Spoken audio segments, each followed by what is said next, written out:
귀한 찬양 감사합니다. 주의 은혜로 대속하여서 피와 같이 붉은 죄 눈같이 이어진 줄 믿습니다.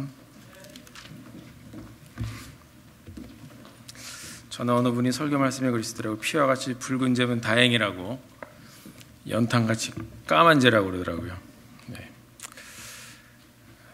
용서할 수 없는 저희들이 용서함을 받고 하나님의 은혜 가운데 섰습니다. 감사합니다.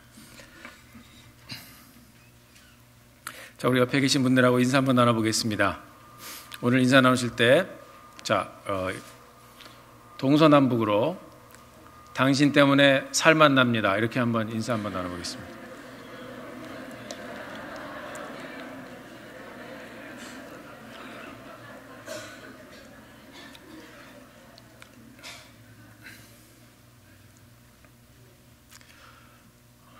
한번 하면 좀 아쉬우니까 좀 더 큰 소리로 나 때문에 살만 나십니까? 이렇게 한번 물어봅시다. 시작. 대답을 해주셔야죠. 감사합니다. 지난주에 라오스에서 선교 전략회의가 있어서 저희 교회 집사님 두 분과 함께 다녀왔습니다. 이제 메었던 땅이 몇 분의 그 훈련을 통해서 작년에 제가 미국 들어오기 전에 훈련으로 인도하고 섬기고 들어왔는데 이렇게 순종하면서 불이 붙으신 분들이 있었습니다. 그래서 하시려나 보다 했는데 그분들이 매주 빠지지 않고 특별히 제가 기도하던 한 분이 오토바이를 타고 다니시면서 이제 현지 그분이 세우신 리더들과 함께 매주 2시간, 3시간씩 오토바이를 타고 다니면서 복음이 들려지지 않는 곳을 찾아서 동네로 들어가 복음을 전하기 시작했습니다. 지금은 한 8개월 정도 지났는데요. 1000명 이상 복음을 들었고 400명 이상 예수님을 영접을 했고 100명 이상 침례를 받았고 또 교회가 생겨나고 있었습니다. 제가 직접 가서 그분과 만나고 앞으로 저희 교회가 어떻게 적극적으로 이 땅에서 일어나는 복음의 무브먼트를 세워나갈 수 있을까 함께 기도하는 마음으로 동참했습니다. 저는 선교사님들과 얘기를 할 때 제가 선교사였기 때문에 무엇을 도와드릴까요? 라고 이야기하지 않습니다. 솔직히 말씀드리면 도와주지 않아도 하나님의 나라는 전개가 됩니다. 중요한 것은 동참입니다. 우리가 순종하는 마음으로 함께 섬기는 마음으로 동역하는 것입니다. 그래서 제가 어떻게 동참할 수 있을까요? 라고 물어보았습니다. 그래서 그분이 기도하고 답변을 드리겠습니다 말씀했습니다. 제가 돌아오면서 하나님 앞에 기도했습니다. 하나님, 어떻게 저희 교회가 동참할 수 있을까요? 방법은 다른 것이 아니고 저희 교회가 먼저 충만해져야 됩니다. 하나님의 말씀으로 충만해져야 되고 기도로 충만해져야 되고 섬김과 사역과 또 우리 교회가 서로를 향하여 충만한 마음을 가지고 하나님을 신실하고 또 진실하게 경외하는 귀한 뜨거운 예배 공동체가 돼야 이 힘을 가지고 선교 현장으로 가는 것입니다. 여러분, 선교 현장은 갈 데가 없어서 가는 것이 아닙니다. 내가 이곳에서 요즘에 내가 좀 몸이 좀 차가워, 마음이 차가워, 영이 차가워, 그런 사람은 가면 안 돼요. 선교 현장이 내 영적인 것을 충족시키러 가는 현장도 아닙니다. 부르심을 받은 사람들이 간절히 기도하는 마음으로 하나님을 더 찾기를 원하는 마음으로 간절하게 참석하는 것이 선교의 현장입니다.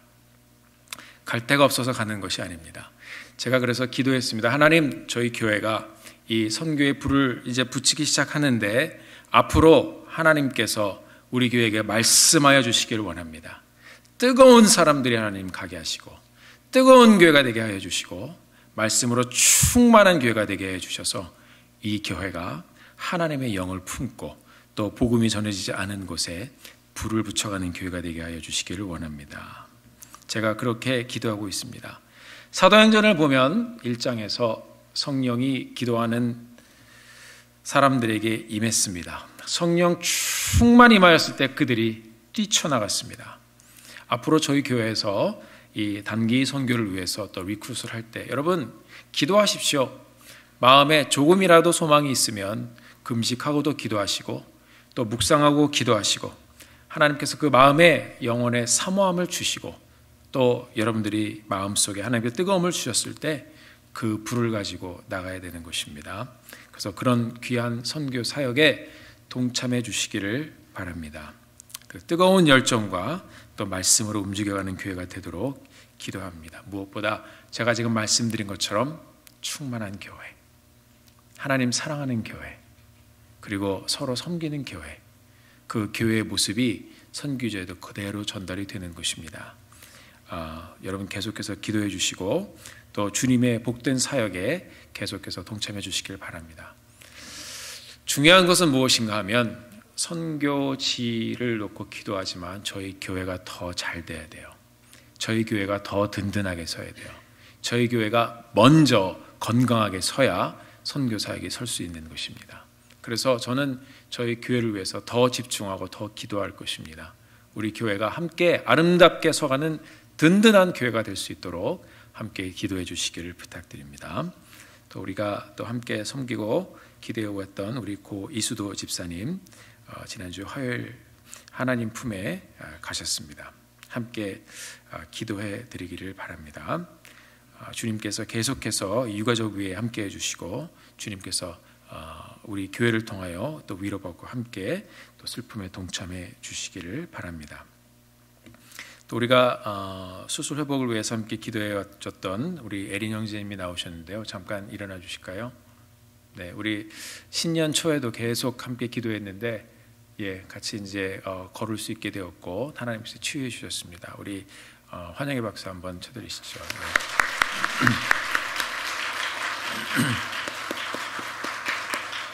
그리고 저희 교회에 또 병중에 계셨거나 또 오랫동안 못 나오셨다 나오신 분들이 있으면 제가 눈이 좀 안 좋아가지고요 잘 안 보여요. 그래서 앞에 앉아 있어서 제가 봤어요. 그러니까 여러분들께서 혹시 또 말씀해 주시고 또 함께 교회가 축복해 드릴 수 있도록 여러분 도와주시길 바랍니다.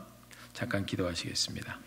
하나님 아버지 주님의 날을 진심으로 감사합니다. 오늘 저희들 사랑해 주시고 오늘도 변함없이 저희들을 붙잡아 주시고 인도하여 주셔서 저희가 하나님 전에 이렇게 다시 나왔습니다. 이 회중이 주님을 의지합니다. 하나님 우리 회중이 주님을 바라봅니다. 우리 회중이 주님 말씀과 하나님의 영에 붙잡힌 바 되는 귀한 회중이 되기를 소원합니다. 하나님 이 가운데 질병과 또 연약함과 또 불순종했던 하나님 여러 가지 우리를 붙잡고 있었던 영들을 주님께서 나사렛 예수 그리스도의 이름으로 그것들을 밀어주시고 우리가 하나님 앞에 하나님 새롭게 되며 주의 영에 사로잡히는 충만한 시간 될 수 있도록 도와주시기 원합니다. 하나님 우리가 또 병중에 있는 분들 위해서도 기도하고 있습니다. 한 분 한 분 찾아가 주시고 그리스도의 능력과 권세로 저희들을 만져주시기를 원합니다. 하나님 혹시 이 가정에 또 가정의 문제로 또 개인적인 문제로 관계의 문제로 또 경제적인 문제로 어려움 당하시는 분들이 있습니까? 아버지께서 이 시간에 먼저 그들을 품어주시고 만나주시고 하나님께서 회복시켜주시고 은혜와 또 하나님의 평안의 손길로 만져주시기를 소원합니다. 하나님 이 시간에 함께해 주시고 온전히 주님께 드려지는 말씀과 예배가 되게 하여 주시옵소서. 예수님의 이름으로 기도드렸습니다. 아멘.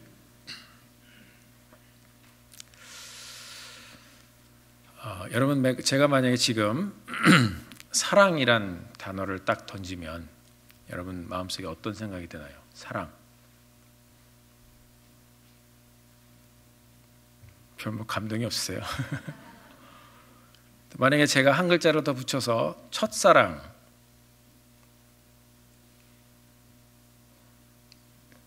사랑이라고 그럴 때는 그냥 가만히 계시더니 첫사랑 그러니까 입가에 미소가 탁 떠지시네요. 생각이 나시나이까. 비록 지금 그 여러분의 첫사랑과 함께 살지 아니할지라도 that's okay. 이 사랑이란 단어, 특히 이 첫사랑이란 이 단어는 그만큼 우리 마음이 순수했다는 것입니다. 우리가 어떤 물질적인 것이나 아니면 사회적인 것이거나 아니면 여러 다른 것으로 때묻기 전에 우리가 우리의 마음을 터치했던 그 사랑의 순간들을 여러분들은 기억을 하실 것입니다.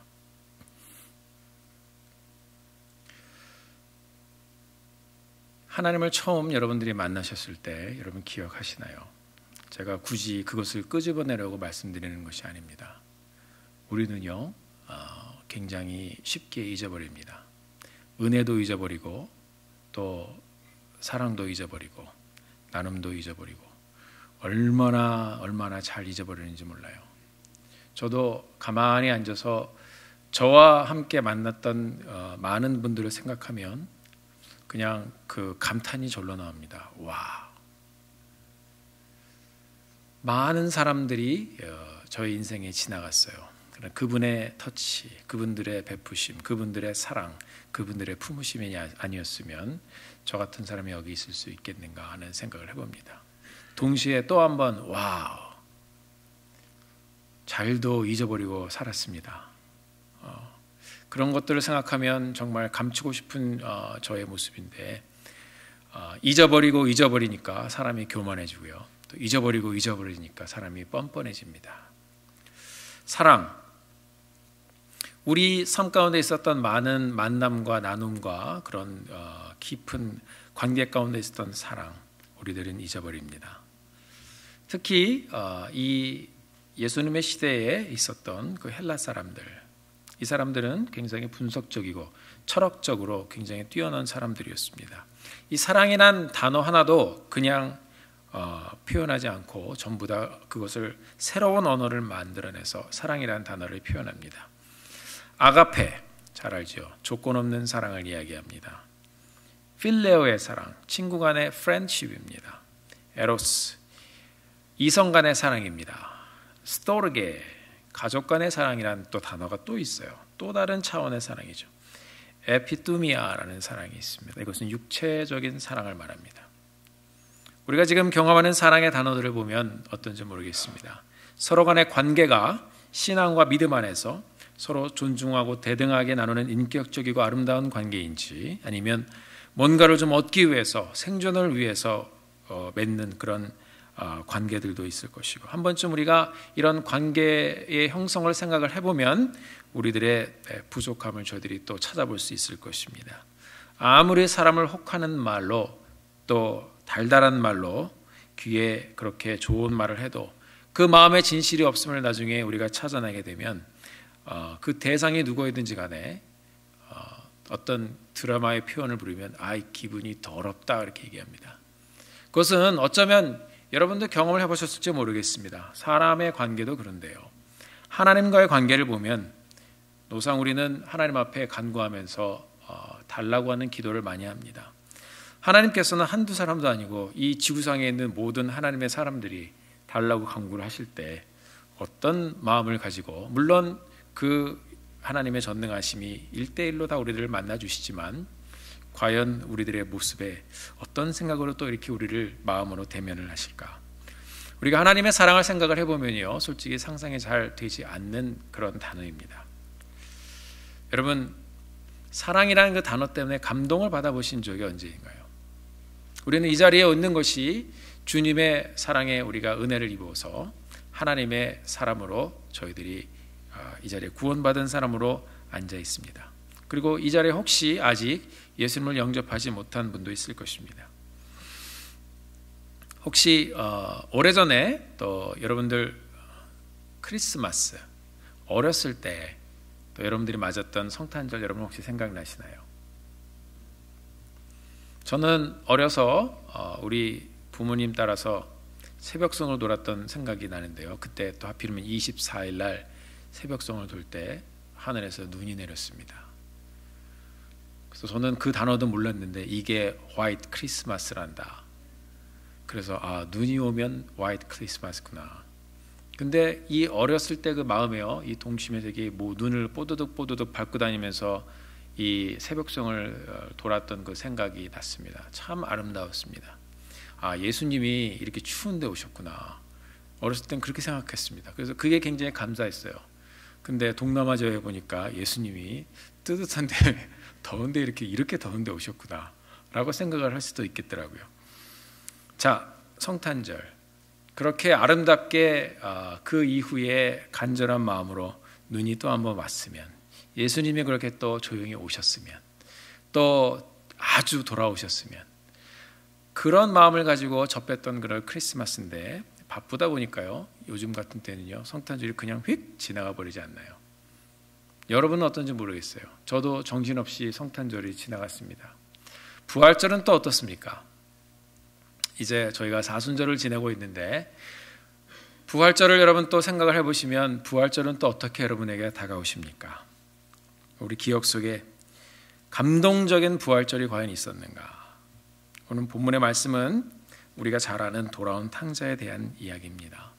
우리는 흔히 이 이야기를 잘 알고 있습니다. 많이 들었어요. 저도 많이 들었고, 또 설교 말씀도 들었고, 여러분들이 전도할 때도 많이 쓰는 말이고, 그래서 제가 사순절을 맞아서 이 말씀을 다시 한번 묵상에 들어가면서 예수님의 부위에 대해서 제가 이제 조금씩 말씀을 나누고 있잖아요. 하나님의 은혜가 과연 어느 만큼인가?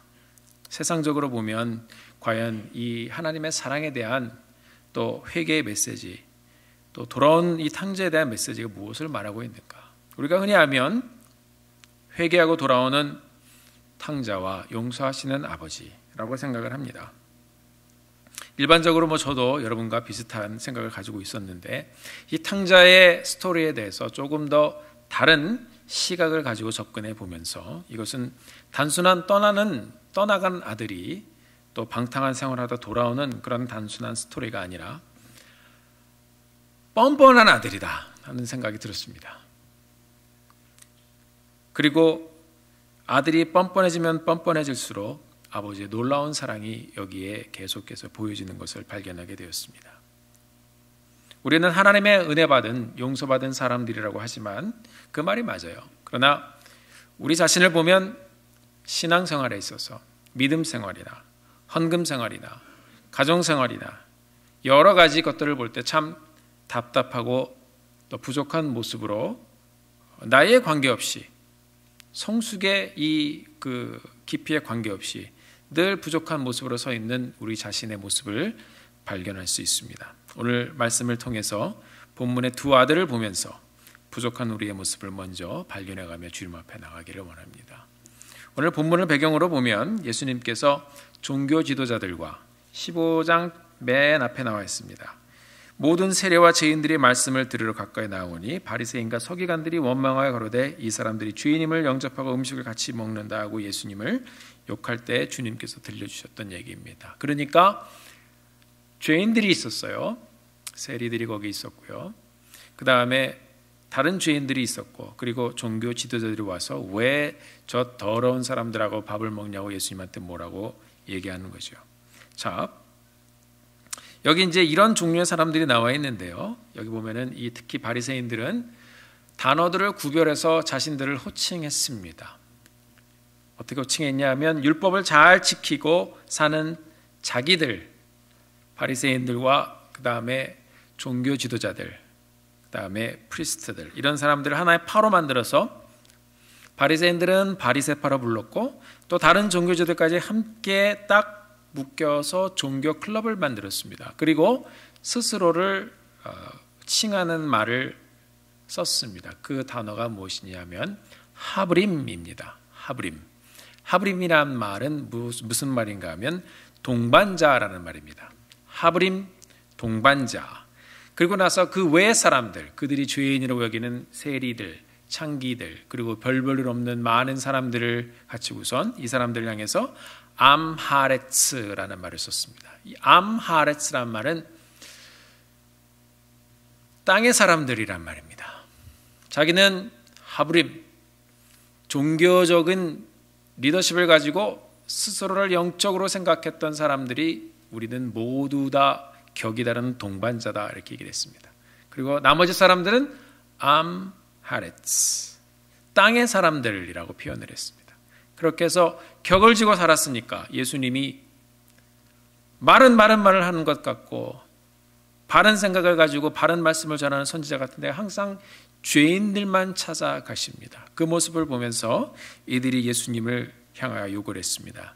이때 예수님께서 오늘 이 스스로 격을 높여서 율법과 거룩한 삶을 사는 하브림들에게, 바로 동반자들에게 너희가 정말 하나님을 아느냐, 귀중한 이야기를 계속해서 들려주고 있습니다. 그래서 오늘 본문 말씀에 보면 그 앞에도 보면 드라크마를 잊어버린 사람의 이야기가 나옵니다. 그리고 그 앞에 보면은 이 사람들이 한 마리의 양을 잃어버렸던 그 사람의 이야기가 나옵니다. 그리고 다음 얘기가 바로 또 가라사대하고 이 잃어버린 아들에 관한 이야기를 말씀해 주고 있습니다. 저는 이 성경 말씀을 보면서 또 본문을 보면서 뻔뻔한 아들을 제가 한번 볼 수가 있었습니다. 아마 이것은 여러분들도 어느 면은 굉장히 동참을 하실 것입니다. 동의를 하실 것입니다. 어느 사람에게 두 아들이 있었습니다. 이 둘째 아들이 뜬금없이 아버지를 찾아갔어요. 그래서 아버지에게 얘기합니다. 아버지, 나의 분깃을 주십시오. 이것은 유산을 달라고 하는 것입니다. 우리가 그 시대의 시대적 배경을 잘 알아야 됩니다. 그 1세기에 예수님께서 이 말씀을 전해주실 때 시대적 배경은 굉장히 보수적인 시대입니다. 지금도 또 보수적인 사람들이 많이 있지만 2000년 전이에요. 그때와 지금은 굉장히 다릅니다. 그 분깃이라고 하는 것은 아버지가 가지고 있었던 땅을 이야기하는 것입니다. 그리고 이 땅의 개념은 가정의 영광이고 가정의 힘이고 가정의 축복의 상징이었어요. 그리고 유대 문화에 있어서 이 상속이라는 것은 지금도 그렇지만 이 아버지가 죽기 전에 아들들을 먼저 축복하고 그리고 나서 이루어지는 굉장히 종교적이고 굉장히 깊은 의미가 있는 문화적인 그런 삶을 정리하는 과정이 필요한 그런 순서였습니다. 그런데 이 둘째 아들이 느닷없이 나타나서 아버지, 저에게 아버지의 내가 받을 분깃을 지금 주십시오 그랬습니다. 이것을 아버지가 살아있을 때 내놓으라고 하는 그 아들은요, 다른 사람들이 생각할 때 저런 되먹지 못한 녀석이 있나 하는 욕을 들어도 아주 마땅한 그런 요구였던 것입니다. 자기 아버지가 죽기를 바라지 않으면 이 정도의 리퀘스트를 할 수 없는 것이에요. 이것이 바로 그 시대의 상황이었습니다. 동시에 그 시대에 보면요, 만약에 땅을 받았다면 또 땅을 파는 것은 집안이 몰락해가는 그런 과정을 나타내는 것입니다. 여러분, 우리 구약에 보면 이스라엘 백성들이 가나안으로 진국하면서 땅을 어떻게 한다고 그러죠? 정복한다고 그랬습니다. 그리고 아브라함에게도 하나님께서 네가 밟는 모든 땅을 너에게 준다고 그랬습니다. 이것이 하나님의 땅에 대한 축복의 말씀입니다. 이 시간, 이 순간에 이 둘째 아들이 아버지에게 말씀합니다. 아버지, 내 분깃을 주십시오. 아버지가 만약에 땅을 띄워줬으면 이 땅을 팔고 떠나갔다는 것입니다. 이제 다른 사람들이 생각할 때 완전히 이 아들은 집안의 수치를 몰고 온 것입니다. 그리고 땅을 팔아도 그 시대에 이 주석가들의 그 기록을 보면 땅을 팔 때도 이 유대 가정에서 어떤 사람이 좋지 않은 경우로 땅을 팔 경우에 그 땅을 절대로 사지 않는다고 합니다. 만약에 그 평범했던 집안에서 갑자기 땅을 팔고 둘째 아들이 막 땅을 내놓고 이런 것을 봤을 때 동네 사람들이 다 알았을 거예요. 그래서 어떤 사가는 만약에 이 둘째 아들이 땅을 팔았으면 이방인에게 팔았을 것이다 라고 했습니다. 그렇다면 또 다른 수치입니다. 이것은 그 가정이 일으켰던 귀한 이 분깃을 이 둘째 아들이 팔아넘기는데 자기의 어떤 수치스러운 행동으로 인해서 동네 사람들이, 같은 유대인들이 이 땅을 팔아주질 않습니다. 그러면 나중에 이 땅을 차지하는 사람은 이방인이 되는 것입니다. 그러면 단순히 가문의 수치도 아니고 그럴 때는 이제 동네의 수치가 되는 것입니다. 그래서 이 동네 사람들이 이런 아들을 보면 이 집안뿐만 아니라 동네에서도 수치를 가져온 사람들에게는 저주를 퍼붓는다, 이렇게 말하고 있습니다. 일반적으로 한 동네 같은 같이 사는 유대인이면 이 아들이 어느 정도 부족하고 타락한 사람인지 사람들이 다 알 수 있다는 것입니다. 살아있는 아버지에게 분깃을 달라고 하는 것도 뻔뻔한 일이고 이방인들에게 이 땅을 팔았다면 더 뻔뻔하고 더 수치스러운 일입니다. 뻔뻔하게 그지없는 그런 요구를 해서 아버지를 굉장히 불쾌하게 했을 뿐만 아니라 아버지의 자존심을 구겼습니다. 아버지가 그동안 쌓아왔었던, 그 지역에서 쌓아왔었던 아버지의 인격도 무너뜨립니다. 이 아버지가, 이 둘째 아들이 단순히 떠난 것이 아닙니다. 집안을 힘들게 하고 아버지를 다른 사람 앞에서 만신창이가 되게 한 그런 타락한 아들이었던 것입니다. 그러면 이 아들의 뻔뻔한 생활을 한번 볼까요? 이 분깃을 받은 둘째 아들은 며칠이 안 돼서 아버지가 준 돈을 가지고서 먼 곳으로 갔습니다. Distant country. 다른 번역에는 far away country라고 되어 있습니다. 오늘 같으면 뭐 라스베가스나 이런 데로 갔겠죠. 놀기 쉬운데, 돈 쓰기 좋은데, 놀만하고 탕진할 만한 곳을 찾아서 떠났습니다. 그리고 말씀해 보니까 다 써버렸습니다. 이 탕진했다는 말의 어원적인 설명을 보면 죄를 쫓아다니면서 뿌리고 다녔다, 이렇게 풀이를 하고 있습니다. 그러니까 이 사람은 돈이 있으니까 자기가 탐닉하고 싶은 곳에, 자기가 이 쾌락을 추구하고 싶은 곳에 쫓아다니면서 돈을 막 뿌리고 다녔다는 것입니다. 그의 일상을 그대로 보여줍니다. 이 유대인들이 보고 있는 Jewish Orthodox 바이블에 보면 이것을 조금 더 명확하게 설명을 해주고 있습니다. 어떻게 이 재물을 허랑방탕하게 쓰였나. 이렇게 기록이 되어 있습니다. With sexual immorality and loose living. Sexual immorality and loose living. 성적으로 완전히 타락한 거예요. 그리고 자기 삶을 풀어헤치면서, 낭비하면서 완전히 풀어진 삶을 살며 그렇게 모든 것을 탕진해 버렸습니다. 아버지가 그렇게 힘들게 일구어왔던 귀한 재산을 자신의 일락을 위해서, 일락이 무엇입니까? 한순간의 쾌락이 일락이죠. 일락을 위해서 모든 것을 다 날려버렸습니다. 이것은 단순한 낭비가 아닙니다. 아버지가 준 그 귀한 재물을, 인생이 담겨있는 재물을, 그 순간들을 짓밟는 것이고 무시하는 것입니다. 쾌락의 눈이 가려서, 죄의 눈이 가려서 그는 사람들이 주는 시선을 받은 채 아버지를 그렇게 짓밟아갔습니다. 뻔뻔한 아들이 아버지를 보이지 않는 곳에서 만신창이가 되도록 했습니다. 그리고 이 아들이 뻔뻔한 파산을 집행합니다. 그는 그렇게 아버지가 평생 모아둔 재물을 다 탕진해 버렸습니다.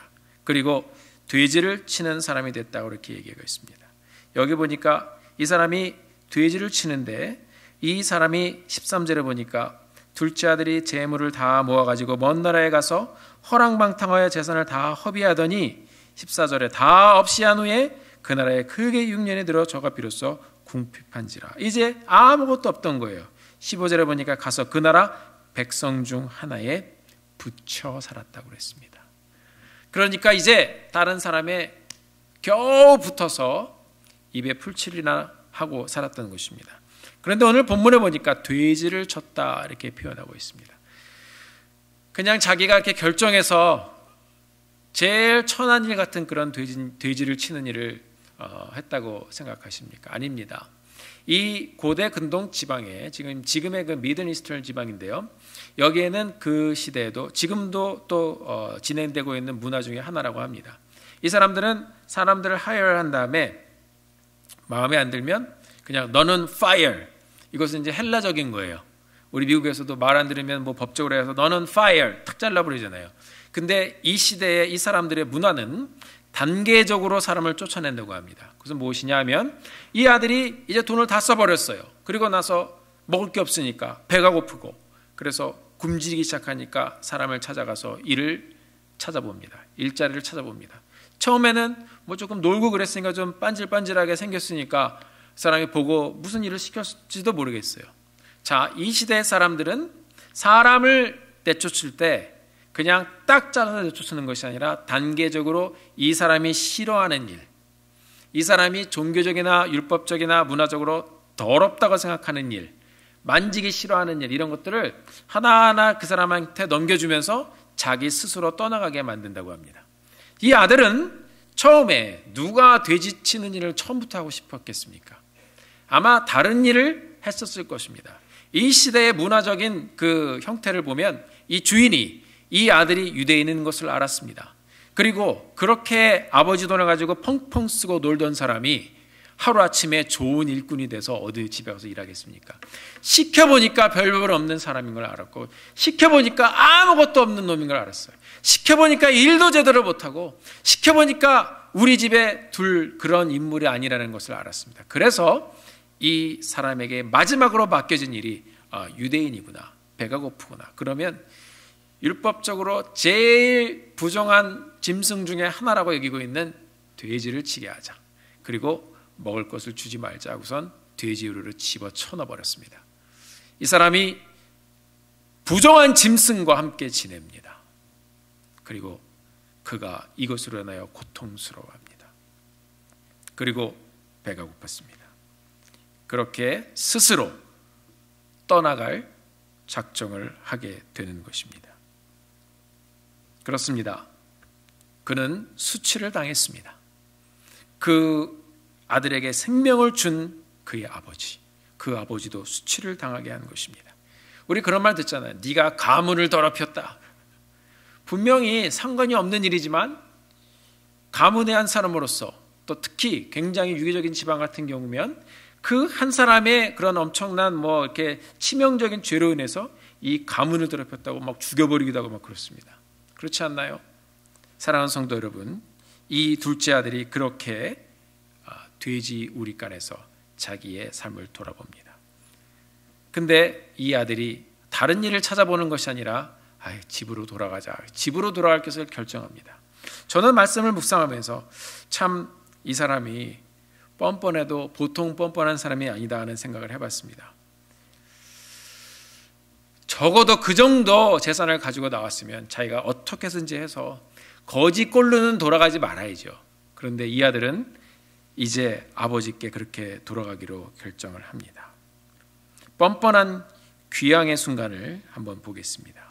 결국 그가 돌아가기로 결정을 하고 성경을 잘 보면 이 둘째 아들이요, 회개하는 마음으로 돌아가는 것 같아요. 근데요, 또 잘 보면, 다른 시각으로 보면, 저는 오늘 지금 이 스토리를 다른 시각으로 보고 있습니다. 다른 시각으로 보면 이 아들이 또 회개하는 것 같지도 않아요. 이 아들이 뭐라고 얘기합니까? 먼저 그냥 회개하는 마음으로, 아버지께로 밖에 내가 갈 곳이 없다, 내가 회개하는 마음으로 돌아가리라, 성경에 그렇게 안 써 있습니다. 여기 보면 자기가 대사를 탁 만듭니다. 뭐라고 하냐, 내가 이렇게 아버지에게 얘기를 해야 되겠다. 18절 보니까 내가 하늘과 아버지께 죄를 얻었사오니 지금부터는 아버지의 아들이라 일컬음을 감당하지 못하겠나이다. 나를 품꾼의 하나로 보소서 하리라 하고 내가 아버지께로 돌아가리라 그랬습니다. 품꾼의 하나로 써주십시오. 아무튼 제가 지금 읽어드린 이 대사가 이 아들이 아버지를 만날 때 써먹으려고 준비했던 대사입니다. 예수님께서 뭐하러 일부러 이런 대사를 그 안에 집어넣으셨겠습니까? 이 아들의 정신적인 상태도 얘기합니다. 굉장히 배가 고팠으니까 또 돌아가야죠. 그래, 그냥 돌아가긴 좀 창피하니까 아버지에게 이렇게 얘기하면 아버지가 좀 받아주시지 않을까, 이렇게 내 얘기하면 아버지가 그래도 나를 좀 받아주시지 않을까, 연습을 하고 집으로 돌아갔습니다. 그런데 여러분, 이 단어를 저희들이 잘 보면 품꾼의 하나로 써주십시오 그랬어요. 품꾼의 하나. 저는요, 성경을 묵상하다 이 사람은 왜 종이라고 안 그랬지? 이 시대적으로 이 1세기에 또 부유한 집안을 보면 두 종류의 사람이 있다고 합니다. 집에서 쓰는 사람이. 하나는 servant예요. 노예입니다. 이 사람들은 집에서 같이 먹고 살면서 집안에 허드렛 일을 하는 사람들입니다. 두 번째는 어떤 사람이 있냐면 여기 나와 있는 품꾼이 있습니다. 이 사람은 출퇴근하는 사람입니다. 그래서 돈 받고 일하는 사람입니다. 제가 지난번 설교 때도 이 포도원에 품꾼을 찾아서 주인이 나왔다고 그랬습니다. 그렇죠? 일꾼을 찾아서 나온 것입니다. 그것이 똑같은 단어입니다. 이 사람이 아버지에게 말하는 것은, 아버지, 내가 아버지의 종이 되겠습니다. Make me your servant. 이게 아니에요. Make me one of your hired men. 아버지의 돈 받고 일하는 품꾼의 하나로 나를 써주십시오 하는 말입니다. 이것은 우리가 자세히 보면 이 아들이 완전히 무릎 꿇지 않은 모습인 것입니다. 내가 아들인데 그래도 종이 될 수가 있나요? 품꾼 정도는 해야죠. 사랑하는 성도 여러분, 아직도 남아있는 아들의 부족한 모습입니다. 품꾼의 하나. 내가 진정 잘못했으니 이제 바닥을 겨서라도 아버지 제가 I will be your servant, 종이 되겠습니다 라고 안 했습니다. 아버지의 품꾼이 되겠습니다 그랬습니다.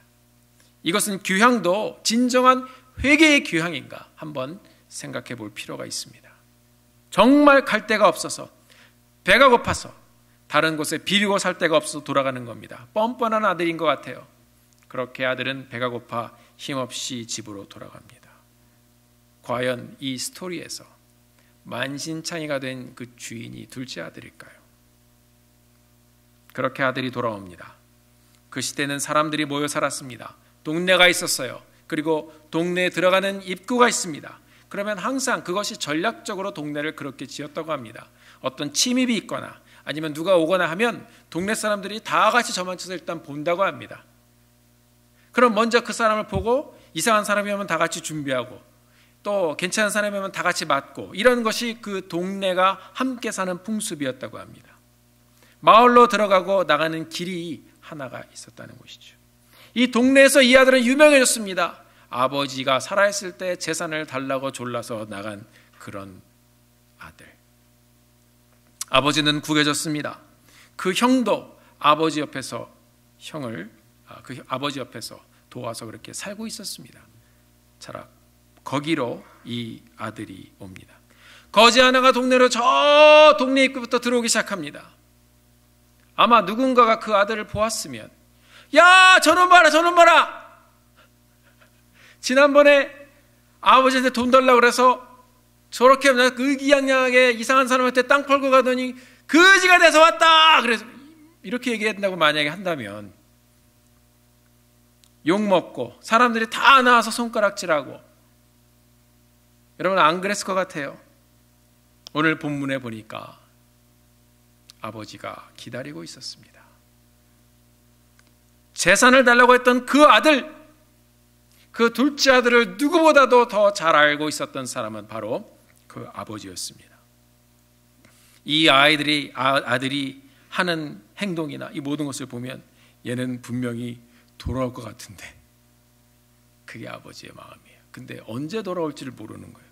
마을 입구에서 늘 서서 있다가 돌아오는 아들을 바라보는 이 아버지는 뛰기 시작합니다. 누군가가 보면 아들은 분명히 비난을 받을 것이에요. 이 이야기가 들려줬던 1세기의 그 시대적인 배경을 보면 뛰는 사람들이 정해져 있어요. 노예들이 뜁니다. 하층 계급이기 때문에 길에서 뛰는 것이 이들에게는 문제가 전혀 되지 않습니다. 여자들도 뛰어도 됩니다. 죄송한 말씀이지만 그 시대에는 1세기예요. 1세기. 뭐 이렇게 카운트를 할 때 여자들은 카운트를 안 했습니다. 그래서 여자들도 뜁니다. 그리고 아이들이 뜁니다. 아이들은 아무 데서나 뛰죠. 그러나 오늘 이 유대인의 가장, 그것도 사람을 부리고 또 살 만큼 사는 이 정통 유대인의 가장은 뛰지 않습니다. 그때 옷을 보면 어떻습니까? 옷이 길어요. 뛰려면 이 아버지가 옷을 들고 뛰어야 됩니다. 다리를 보였어야 됐습니다. 이사야서 47장에 보면 이스라엘이 당할 수치에 대한 그런 말씀이 나오는데 거기 다리를 보이는 것에 대한 수치가 기록이 되어 있습니다. 그만큼 그것은 사람의 이 하체를 보이는 것, 다리를 보이는 것, 이것은 굉장히 수치스러운 일입니다. 그런데 아버지가 멀리서부터 보이는 타락한 채 돌아오는 그 거지 같은 아이를 보고 옷을 지켜들고 뛰기 시작합니다. 아버지는 뛰었습니다. 아들을 사랑하는 이 아버지는 계속해서 뛰었습니다. 갈 길이 먼데, 상도가 먼데, 그 long distance, 사람들이 다 와서 이야기를 욕하기 전에, 사람들이 와서 손찌검하기 전에, 다른 사람들이 보기 전에 이 아버지는 아들을 보고 뛰었습니다. 일반적인 사람이면 아마 문전박대를 했을지도 모르겠어요. 돌아가라 이놈아, 창피해 죽겠다. 집안에 창피를 주고 나를 모욕한 내 놈은 가문의 수치다, 돌아가라. 그런데 이 아버지는 뜁니다. 스스로 모욕을 당하는 것입니다. 아버지가 뛰는 것은 스스로를 비참하고 창피하게 만드는 것입니다. 사랑하는 아들이 돌아오는 그 길에 혹시 동네 사람들을 만나서 욕먹을까봐, 비난을 받을까봐, 맞을까봐, 다른 사람과 먼저 마주칠까봐 되먹지 못한 이 아이들을 구해줄 수 있는 유일한 방법은 그 아들을 본 아버지가 먼저 달려가 뛰는 것이었습니다. 이 아버지는 뛰어갔습니다. 그리고 그 아들을 아무 말 없이 안아버렸습니다. 아버지는 아들을 향해 뛰면서 다리를 드러내시고 수치를 무릅쓰고 만신창이가 되어서 뛰어갔습니다. 사랑하는 성도 여러분, 제가 질문을 하나 드리겠습니다. 이 아들이 먼저 회개했습니까? No. 아들이 먼저 아버지 앞에 무릎을 꿇었습니까? No. 아버지가 먼저 뛰었습니다. 아버지가 먼저 뛰어가서 안았습니다. 그것이 우리 하나님의 사랑인 줄 믿으시길 바랍니다. 아버지의 마음은 아들이 재산을 요구하는 그 시점부터 무너졌어요. 우리가 죄를 짓는 그 순간부터, 우리의 존재가 이 땅에 나오는 그 순간부터 하나님은 이미 무너져 내리셨습니다. 이제는 사람들 앞에 우리를 구원하기 위해서, 우리를 안기 위해서 다리를 드러내고 뛰는 창피한 아버지가 됐습니다. 말 그대로 만신창이가 되어 이 아버지는 아들을 안았습니다. 스스로를 그렇게 humiliate 시킨 것이, 아들에게 그렇게 뛰어갑니다. 그리고 그 아들을 안았습니다. 그 아들은 자기가 연습한 것도 제대로 못했습니다. 그냥 그 앞에서 한마디 이야기를 하고 말았습니다. 아버지가 얘기합니다. 내 아들에게 가장 좋은 옷을 입혀라 그랬습니다. The best robe. 여러분, 유대 문화를 보면 이 가장 좋은 옷이라는 것은 아무나 입는 것이 아닙니다. 가장이 입는 것이고, 그리고 가장 그 시대에 거룩한 종교 행사를 할 때 입는 것이었습니다. 그래서 이 아들에게 베스트 로브, 이 가장 좋은 옷을 입힌다는 것은 이 이야기를 듣던 바리새인들에게는 상상이 가지 않는 이야기였습니다. 정죄의 대상이고 질타의 대상이 분명히 바로 그 둘째 아들이었는데, 예수님께서는 그 아들을 향하여 베스트 로브, 가장 좋은 옷을 가져와 입혀라 얘기했습니다. 타락해서 재산을 탕진하고 가문을 더럽힌 아버지를 만신창이로 만든 그 아들에게 이것을 입히라고 이야기합니다. 그리고 잔치를 배설했습니다. 제가 질문을 하나 더 드려보겠습니다. 사랑하는 성도 여러분, 이 잔치가 돌아온 아들을 위한 것일까요?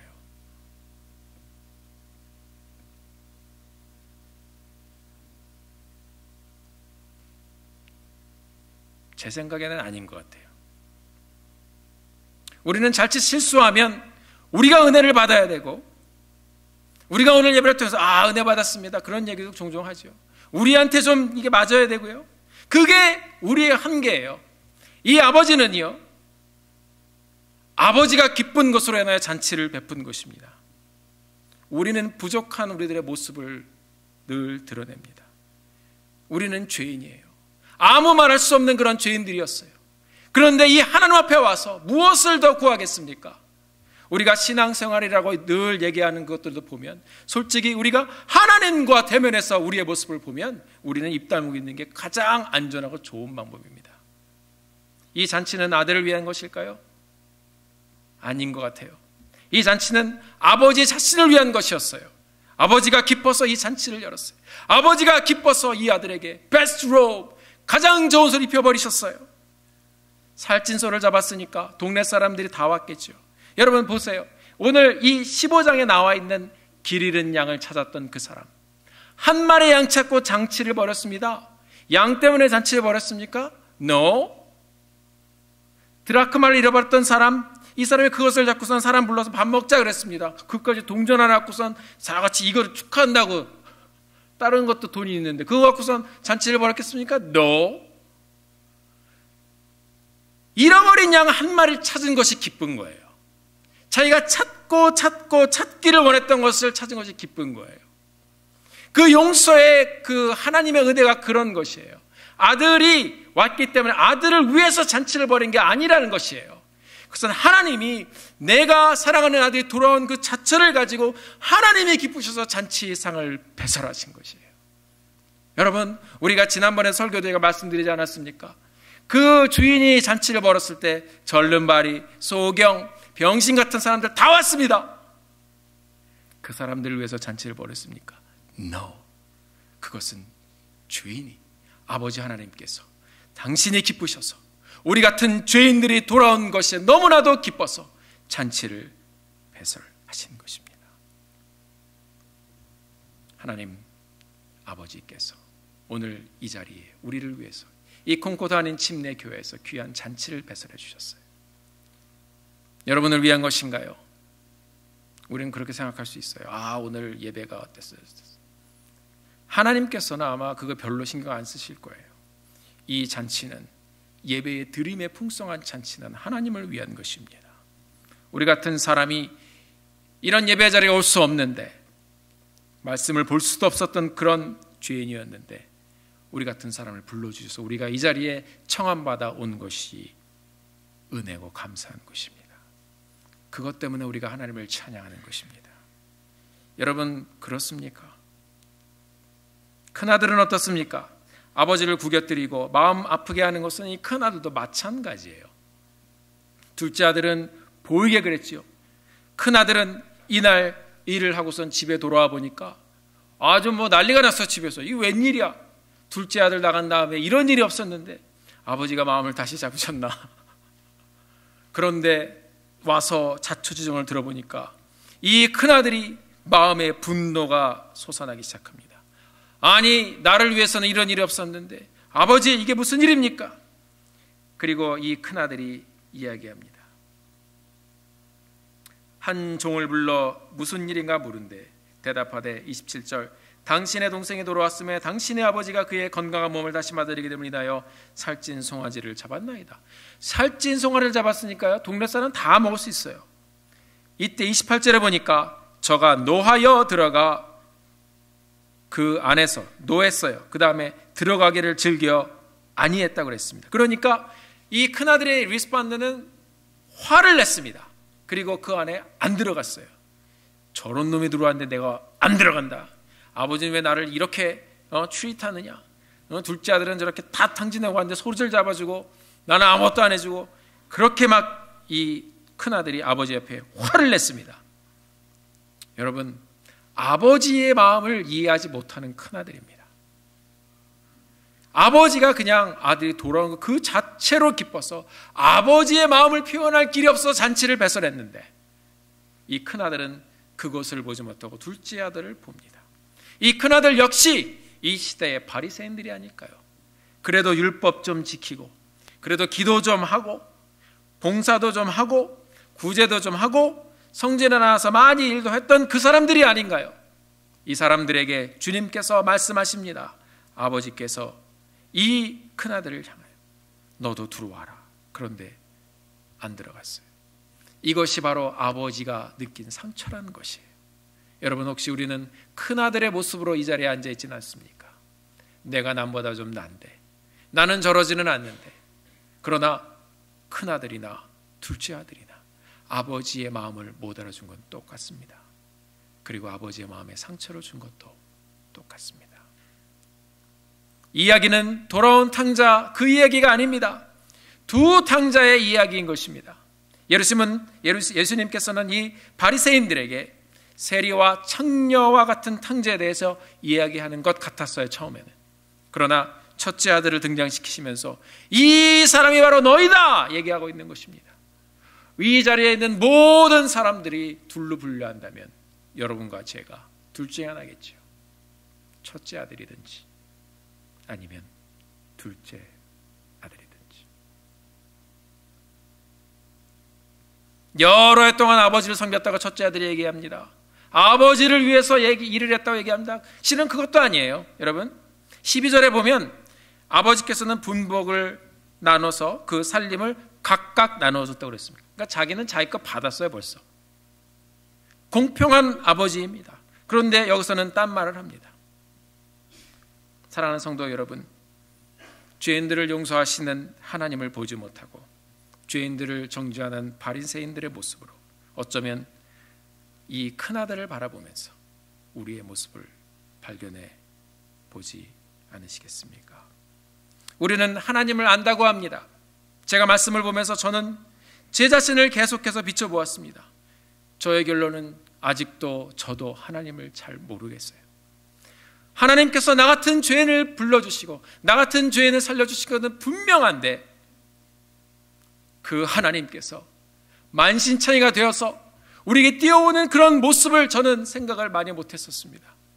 여러분, 둘째 아들이 회개하기 전에 아버지가 뛰어왔습니다. 그 연습한 대사를 입을 열어서 말하기 전에 아버지가 끌어안으셨습니다. 만신창이가 되어서 그 옷 주춤을 지켜들고서 아버지가 뛰어왔습니다. 우리가 회개하기 전에, 우리가 입술을 열어 우리 마음의 아픈 것들을 주님 앞에 기도하기 전에 하나님은 이 자리에서 이미 여러분과 저를 끌어안으셨습니다. 우리의 고통과 아픔을 주님 앞에 내놓기 전에 하나님은 우리를 먼저 끌어안으셨습니다. 그것이 안으시는 조건 없는 아버지의 사랑인 것입니다. 사랑하는 성도 여러분, 우리는 지금 사순절을 지나고 있습니다. 나의 죄를 용서하시기 위해 이 땅에 오셔서 죽으신 그 예수 그리스도, 그분의 오심은 바로 이 세상으로 수치를 감당하시고 침뱉음을 당하시고 맞으시고 모든 욕과 질거를 당하신 뛰어나오신 하나님의 사랑이 우리 예수님 안에 있는 것입니다. 여기 있는 우리는 말씀드린 대로 둘 중에 하나일 것입니다. 큰 아들이든지 아니면 작은 아들이든지. 하나님 앞에 서면 큰 아들, 둘째 아들 다 아버지를 사람들 앞에서 만신창이로 창피하게 만든 그런 사람들입니다. 그럼에도 불구하고 하나님은 오늘도 우리를 품으십니다. 여러분과 저를 품으시고 우리를 사랑해 주시고 우리를 하나님의 잔치에 다시 한번 끌어주셨습니다. 사랑하는 성도 여러분, 앞으로 우리가 부활절까지 지내가면서 계속해서 하나님의 사랑을 묵상하며 기억하며 그렇게 생활하기를 원합니다. 그 하나님을 만나고 그 하나님을 경배하고 그 하나님께 전심으로 나가는 오늘의 여정 다시 한번 살아가게 되기를 주님이라고 간절히 축원합니다. 기도하겠습니다.